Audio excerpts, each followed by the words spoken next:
은혜롭고 귀한 찬양 고맙습니다. 그러면 박수 좀 한번 크게 한번 쳐볼까요, 여러분? 네, 고맙습니다. 귀한 찬양 위해서 참 많이 애쓰고 또 박수를 많이 치고 칭찬을 많이 하고 웃음을 우리가 많이 선사하면 우리 자신의 건강에도 참 좋습니다. 그래서 여러분 많이 웃으시고 또 많이 박수를 보내주시기를 바랍니다. 지난주에 저희 모두는 다 날마다 말씀 따라를 함께 읽으면서 창세기를 묵상을 했습니다. 연초에 우리가 창세기를 읽으면서 여러 가지 그 하나님의 말씀과 섭리, 계획들을 발견하게 되는데 지난주에 대표적인 인물 가운데 하나가 누구냐면 야곱입니다. 야곱이라고 하는 인물을 이렇게 다시 한번 묵상하면서 참 감동적인 삶을 살아왔다라고 느꼈고 또 참 열심히 살아왔다, 치열하게 살아왔고 또 정말 앞만 보고 살아왔다라고 하는 생각을 갖게 되었습니다. 그 중에 한 절이 제 마음에 확 와닿는데 오늘 본문 말씀이에요. 40절에 보면 내가 이와 같이 낮에는 더위와 밤에는 추위를 무릅쓰고 눈붙일 겨를도 없이 지냈다. 자신의 삶을 이렇게 표현하고 있어요. 오늘 고향 땅을 떠나서 이방 땅에 와서 밤에 잠도 못 자고 추위와 싸우며 낮에 더위를 벗삼아서 이렇게 살았다.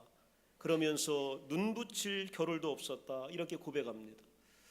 이 말씀을 읽으면서 저는 고국을 떠나서 이 땅에서 살아가고 계시는 여러분들을 생각했습니다. 이민자로 이 땅에 살아오면서 땀과 진액과 수고와 눈물을 흘리면서 살아갑니다. 그리고 자녀들을 잘 키우기 위하여서 기도하며 애씁니다. 그리고 무언가 선한 영향력을 주기 위하여서 새벽부터 밤이 맞도록 노력하는 것이 여러분의 삶일 것입니다. 우리가 이렇게 노력하고 애쓰고 수고하고 교회를 위하여 헌신하고 봉사하는 것, 여러분 우리 심정을 그 누가 알겠습니까? 고국에 있는 사람들이 여러분의 마음을 알겠어요? 우리의 외로움을 알겠습니까? 고국 교회를 섬기는 사람들이 험난함 가운데서 이민교회를 섬기며 눈물로 하나님께 울부짖으며 또 외로움을 가슴에 안고 날마다 하나님께 나와서 소원을 아뢰는 우리의 심정을 그 누가 알아줄 수 있겠습니까? 이 마음을 가지고 오늘 우리를 대신해서 야곱이 자신의 인생을 하나님께 고백하는 것이 바로 오늘 그 말씀입니다. 무려 20년을 이렇게 외삼촌 라반의 집에서 수고를 합니다. 야곱은 이제 봉사를 마치고 집으로 돌아가게 해달라, 이렇게 요청을 하고 있는 겁니다.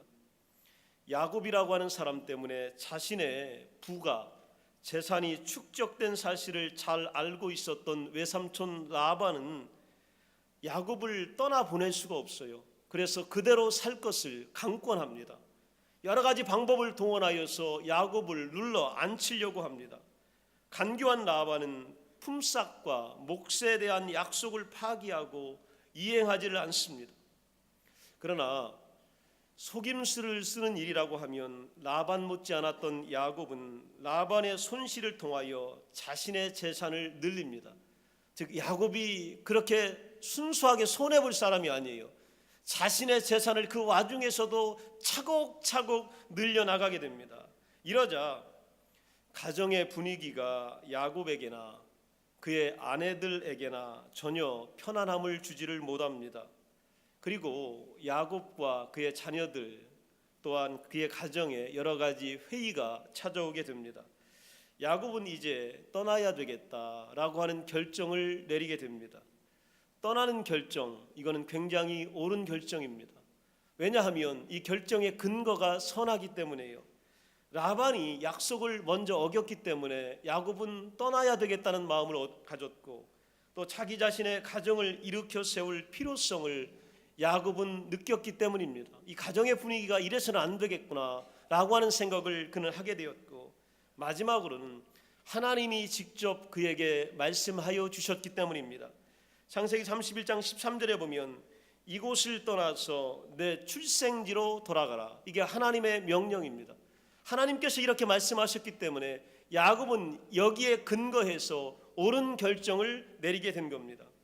옳은 결정을 했으면 어떻게 실행해 나가는가 하는 것이 굉장히 중요합니다. 야곱은 어떤 결정을 내렸을까? 옳은 결정 가운데 어떤 방법을 선택했을까? 그가 선택한 방법을 보면 야반 도주의 방법을 선택합니다. 밤중에 몰래 자기 식구와 재산을 이끌고 도망치는 방법을 선택을 합니다. 그를 보호하시는 하나님을 신뢰하는 대신 야곱은 라반이 양털을 깎으러 간 사이에 도둑질까지 해서 서둘러서 도망을 치게 됩니다. 옳은 결정을 했지만 오늘 야곱은 잘못된 좋지 않은 방법을 선택하게 된 것입니다. 우리 예수 믿는 사람들, 우리 하나님의 자녀들은요, 우리 교회를 섬기는 성도들은, 예수 그리스도의 제자들은 행동을 취하기 전에 하나님의 지시를 참을성 있게 기다려야만 합니다. 오늘 내가 옳은 결정을 하도록 하나님이 도와주셨으면 좋은 방법이 나올 때까지 하나님의 도우심이 있음을 믿고 신뢰하고 인내하며 기다려야 합니다. 하나님이 우리에게 창조적인 지혜와 능력을 주셨으면 방법까지도 착하고 선하게 인도하실 것을 믿으며 기다리는 것, 이것이 바로 예수를 믿는 우리들의 몫입니다. 시편 25편 1절에 보게 되면 여호와여 나의 영혼이 주를 우러러 보나이다. 4절에 보면 여호와여 주의 도를 내게 보이시고 주의 길을 내게 가르치소서, 이렇게 하나님께 간구하고 있습니다. 5절에 보면 주의 진리로 나를 지도하시고 교훈하소서, 주는 내 구원의 하나님이시니 내가 종일 주를 기다리나이다. 옳은 결정과 좋은 방법이 다 하나님께로부터 오기 때문입니다. 우리는 이것을 믿고 신뢰하는 사람들입니다. 하나님이 처음부터 마지막까지 우리에게 합력하여 선을 이루실 것을 믿으며 나아가는 것이 바로 순례자의 길이기 때문입니다. 그러나 야곱은 그의 어머니처럼 옳은 일을 잘못된 방법으로 처리합니다. 야곱의 어머니가 아들을 굉장히 사랑했습니다. 아들에게 하나님의 축복과 아버지의 장자권을 주기를 원했습니다. 옳은 결정이고 옳은 사랑입니다. 그러나 잘못된 방법을 선택합니다. 아버지를 속이고 그 방법이 다른 사람들에게 해가 되고 눈물이 되고 아픔이 되었습니다. 이 길을 야곱은 잘 알고 있습니다. 신약에 보면 예수님께서 십자가를 지시기 위하여 마지막 순간을 겟세마네 동산에서 기도하십니다. 그리고 그의 제자들을 마지막까지 피눈물을 흘리며 가르치십니다. 제자들에 대한 사랑을 여러 가지 방법으로 나타내시면서 아버지에게 이 사랑하는 자들을 부탁하시고, 너희들은 나에게 귀한 존재고 내가 너희들에게 기쁨이 되었고 너희들을 통하여 나는 늘 영광을 받았다, 이렇게 끝까지 말씀하여 주십니다. 그리고 마지막 십자가를 지시기 위하여 군사들에게 잡히는 순간이 다가옵니다. 이때에 그의 곁을 지키고 있었던 제자들 가운데에 수제자 베드로입니다. 베드로는 어떤 순간에도 예수님을 떠나지 않고 지키겠다고 다짐을 합니다. 예수님 곁에 끝까지 있겠다고 결정했던 장본인이 바로 베드로입니다. 그러나 그는 옳은 결정을 했지만 오늘 이 위기의 순간에 잘못된 방법과 인간적인 생각이 동원이 됩니다. 요한복음 18장 10절에 보면 이에 시몬 베드로가 칼을 가졌는데 그것을 빼어 대제사장의 종을 쳐서 오른편 귀를 베어버리니 그 종의 이름은 말고라. 예수님은 베드로의 혈기 있는 행동을 책망하시면서 11절에 보면 칼을 칼집에 꽂아라. 아버지께서 주신 잔을 내가 마시지 않겠느냐. 오늘 예수님의 마음이 드러나는 겁니다. 예수님의 방법은 십자가 앞에서 칼로 이 땅을 정복하는 것이 아니라 십자가에서 내가 모든 백성의 죄를 대신하여 대속량이 되어주시는 겁니다. 칼로 이 땅을 피로 정복하는 것이 아니라 희생과 사랑과 대속과 속죄의 제물이 되어서 내가 하나님께 드려짐으로 인하여서 오늘 이 백성이 하나님 앞에 용서되어지기를 원했고, 또한 이것이 바로 내가 마시는 방법이고 내가 마시는 잔이다, 이렇게 말씀하여 줍니다. 그러면서 마태복음 26장 52절에 보면 칼을 가지는 자는 다 칼로 망하리라. 여러분, 이것이 바로 하나님이, 예수님이 우리에게 주신 위대한 교훈입니다. 칼을 쓰는 자들은 다 칼로 망하고, 53절에 보면 내 아버지께 구하여 지금 12군단 더 되는 천사를 보내시게 할 수 없는 줄 아느냐. 내가 원하기만 하면 어마어마한 군대를 동원하여 여기에 있는 저 군사들, 저 대사장들, 나를 잡으러 오는 줄을 멸하게 할 수도 있다. 그러나 나는 그렇게 하지 않겠다. 왜냐하면 십자가를 지는 것이 하늘 아버지의 뜻이기 때문이다. 내가 이렇게 잡혀가는 것이 아버지의 영광을 위한 것이다. 이렇게 믿으면서 그 길을 가셨던 겁니다. 옳은 결정을 해서 시작한 일이 잘못된 방법으로 인해 어려움과 난관을 맞게 되는 순간을 예수님은 우리에게 보여주고 계십니다. 야곱으로 돌아가면 분노한 외삼촌 라반이 군사를 이끌고 추격해 옵니다. 결국 도망갔는데 열흘 만에 붙잡히게 됩니다. 라반은 극도로 분노한 상태, 이 조카가 나를 속이고 내 재산과 내 딸들과 또 나의 귀중한 예물을 가지고 도망쳤다라고 하는 사실에 대하여 극도로 미움을 갖고 쫓아왔습니다. 우리는 여기서 한 가지를 깨닫게 됩니다. 뒤엉킨 문제에서 성공적으로 도망칠 수 있는 사람은 아무도 없습니다. 여러분, 세상이 우리를 묶어놓을 때에, 사망의 음침한 골짜기가 우리 가운데 있을 때에 내 힘으로 그것을 도망칠 수 있는 사람은 이 땅에 아무도 없습니다. 어려운 문제, 뒤엉킨 상황에서 성공적으로 도피할 수 있는 사람은 이 땅에 아무도 없습니다. 야곱도 결국 선택했지만 잡혔습니다. 그리고 여기 다시 한번 라반의 분노 앞에 서 있게 된 겁니다. 그러나 이때 궁지에 몰리고 위기에 처했을 때에 야곱을 보호하시기 위하여 하나님께서 개입하시는 걸 보게 됩니다. 이게 바로 하나님의 은혜고 사랑입니다. 우린 때로는요, 잘못된 결정도 내리고 잘못된 방법을 선택하지만 하나님이 우리를 사랑하시기 때문에, 하나님이 우리의 아버지가 되시겠고 예수 그리스도가 우리의 중재자가 되시는 난, 우리의 잘못된 방법 속에도 하나님은 개입하여 주십니다. 우리를 찾아오시고 우리를 어루만져 주시고 우리를 위로하여 주시고 우리에게 자비로우심을 베풀어 주십니다. 창세기 31장 24절에 보면 하나님이 어떻게 개입하셨느냐. 밤에 하나님이 아람 사람 라반에게 현몽하여 이르시되 너는 삼가 야곱에게 선악간에 말하지 말아라.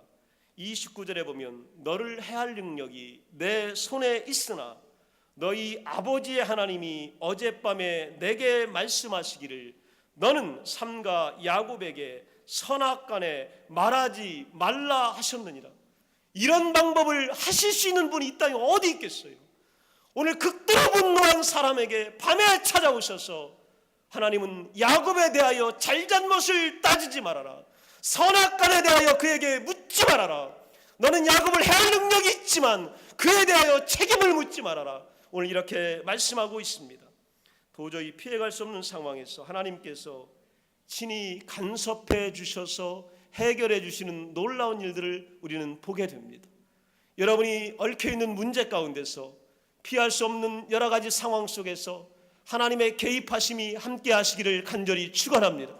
하나님이 어떤 사람이라도 바꿀 수 있습니다. 어떤 상황이라도 하나님은 되돌릴 수 있습니다. 하나님은 어떤 사람의 마음이라도 풀 수가 있어요. 어떤 사람의 분노도 하나님께서는 녹일 수가 있습니다. 그 하나님이 우리 가운데 찾아오시면요, 이 문제가 해결이 되게 되는 겁니다. 베드로의 상황도 도저히 수습이 불가능합니다. 오늘 대제사장의 종의 귀를 칼로 쳐서 떨어뜨렸으니 오늘 죄인을 잡으러 오는 그 사람을 막겠다고 오늘 베드로가 이 국가의 권위 앞에서, 종교법의 권위 앞에서 객기를 부렸으니 이것을 어떻게 해결하겠습니까? 오늘 이 분노의 상황, 피해가기 어려운 상황 앞에서 예수님께서 개입해 주셔요. 예수님이 자기를 어렵게 만드는 상황이지만 제자 때문에 예수님이 개입하시는데, 누가복음 22장 51절에 보면 예수께서 일러 이르시되 이것까지 참으라 하시고 그 귀를 만져 낫게 하시더라. 떨어진 귀를 다시 붙여주십니다. 그리고 나서 그의 분노를 잠재워 주시고 그 상황을 하나님께서, 예수님께서 원상태로 회복시켜 주십니다. 그리고 베드로가 책임을 묻지 않도록 만들어 주셔요. 이것이 바로 하나님과 예수 그리스도의 방법이고 사랑이셨습니다. 이렇게 해결되고 이렇게 통과된 겁니다. 그러나 위기는 모면했지만 이 울분과 상한 감정은 그렇게 쉽게 가시질 않습니다. 사람의 마음속에 남아있는 이 상태는 많이 오래 갑니다. 그대로 라반과 야곱에게 남아있는 거예요. 하나님께서 개입하셨지만 그들 사이에 그대로 또 남아있습니다. 야곱의 서름과 속은 심정이 남아있는 거예요. 내가 어떤 심정인지를 아느냐. 창세기 31장 41절에 보면 내가 외삼촌의 집에서 20년 봉사하였고 외삼촌께서는 내 품삯을 10번이나 바꾸셨습니다. 20년 동안 나는 봉사했는데 외삼촌은 10번이나 나 속이고 내 품삯과 내 재산을 빼앗고 속이고 또한 주지 않았습니다. 이 마음을 지금 표현하고 있는 거예요. 39절에 보면 물려 찢긴 것은 내가 외삼촌에게로 가져가지 아니하고 낮에 도죽을 맞았든지 밤에 도죽을 맞았든지 외삼촌이 그것을 내 손에서 찾았으므로 내가 스스로 그것을 보충하였습니다. 외삼촌에게 손해가 되는 일, 나쁜 일이 있으면 내 거 다 털어서 외삼촌에게 다 보충해 드렸습니다. 이게 누구 때문입니까? 오늘 같은 상황은 당신 때문에 일어난 일인데 왜 나의 마음을 몰라줍니까? 야곱의 분노가 아직도 사가들지 않고 있습니다. 이 정도가 됐는데 둘 사이에 무슨 합의점을 찾을 수 있겠어요? 이 정도가 되면 선택은 파괴적인 것이고 결과는 그들에게 극도로 아픈 일들만 남게 될 것입니다. 두 사람은 동의하지 않습니다. 문제도 해결되지 않습니다. 그런데 오늘 사람의 마음을 바꾸셨던 한 가지 요소가 남아 있습니다. 그게 바로 누구냐면 하나님이십니다. 하나님께서 아직 야곱의 마음속에 계신 거예요. 하나님께서 아직 라반의 마음속에 움직이고 계셨던 거예요. 그래서 42절에 보면 우리 아버지 하나님 아브라함의 하나님 곧 이삭이 경외하는 이가 나와 함께하고 계시다. 우리 아버지 우리 할아버지의 하나님이 지금 나와 함께하고 계시기 때문에 나는 이 하나님의 명령을 쫓겠다 이렇게 고백하고 있는 겁니다. 나는 이 하나님의 지도를 받겠다. 야곱은 그렇게 이 마지막 순간에 고백하고 있는 겁니다. 곧 그들이 선택한 방법은 전쟁과 파괴가 미움이 아니라 휴전을 선택하게 되고 선언하게 됩니다. 약속의 돌무더기를 쌓아 올리고 하나님이 이 두 사람 사이에 증인이 되신다는 언약을 맺습니다. 하나님이 안 계시다면 이 두 사람이 어떻게 합의가 되겠어요? 어떻게 하나가 되겠고 어떻게 그들에게 화해가 형성되겠습니까? 하나님께서 함께 계심으로 인하여서 49절에 보면 또 미스바라 하였으니 이는 그의 말에 우리가 서로 떠나 있을 때에 여호와께서 나와 너 사이를 살피시옵소서 함이라. 오늘 예수 그리스도는 상한 감정 가운데 찾아오십니다. 여러분 나는 예수를 믿어도 하나님을 아버지라고 고백해도 내 감정은 아직 남아있는 거예요. 내 서운함은 아직도 사그라들지 않은 겁니다. 내 괴로움은 여전히 존재하는 거예요. 내 억울함을 호소하고 싶은 겁니다.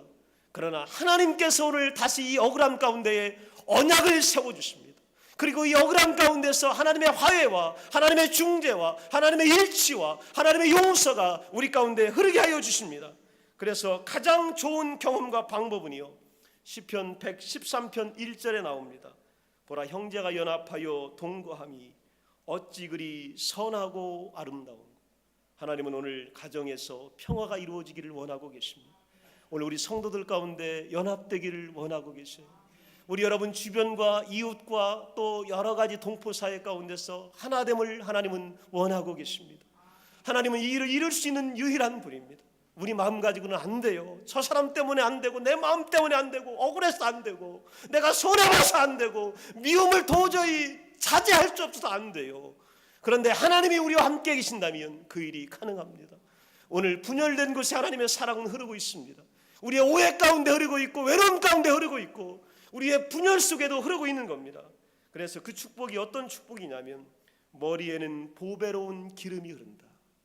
어떤 자들에게 하나님이 기름 부어주시고 그 기름이 흐르게 하시냐면 연합하여 함께하고 아름다움을 사모하는 자들, 오늘도 옆에 있는 자들을 사랑하는 자들, 오늘도 내 가정과 내 자녀와 내 처자를 돌보는 자들, 여러분 내 일터에서 그들과 함께 수고하는 자들, 교회에서 성도들과 함께 눈물을 흘리며 땀을 흘리며 헌신하며 봉사하는 것, 이것을 아름답게 간직한 자들에게 머리에 기름 부어주시고 오늘 축복하여 주십니다. 3절에 보면 헬몬의 이슬이 시온의 산들에 내림 같도다. 거기서 여호와께서 복을 명령하셨나니 곧 영생이로다. 하늘의 이슬이요 우리 가운데 내리는데 이 이슬의 복이 바로 뭐냐면 영생이다. 여러분, 우리가 최고로 원하고 원하는 복은 영생입니다. 이 영생의 은혜가 연합하고 동거하는 데 있고 하나 되는 데 있습니다.